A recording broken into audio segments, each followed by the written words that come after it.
Hello? Ba't ka naniniwala? Hindi ako naniniwala, mahal. Kinukumpirma ko lang bilang ako yun nandito sa malayo, sa Taiwan. Hindi mo naman maalis sa akin na mag-isip eh. Totoo ba yun? Wala nga katotohanan yun. Eh bakit may resibo si auntie? Kilala niya pa yung pangalan nung promo girl na ba yun? Na single mom daw? Kaibigan lang yun. Pangako, hindi ako nagloloko dito. Ba't parang naniniwala ka? Alam mo naman, malayo ako, marupok ako, tsaka hindi ko maiwasan mag-overthink. Wala naman ako nasasabihan dito ng mga problema ko.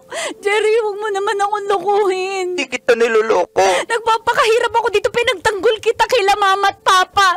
Tapos ganyan yung mababalitaan ko, ayusin mo naman. Wala nga, promise.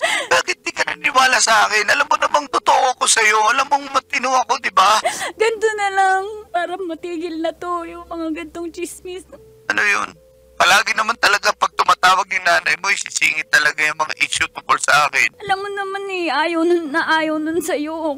Kaya nga, so anong solusyon natin ito? Ganito na lang ba? Okay lang ba na sunod ka na lang dito? Para matupad na rin na natin yung mga pangarap natin tsaka matigil na yung pag-overthink ko. Okay. Parang hindi, mukhang may kabit ka talaga Wala. dyan. Parang okay, hindi masaya. Oo, susunod ako, promise. Jerry, sinasabi ko sa'yo.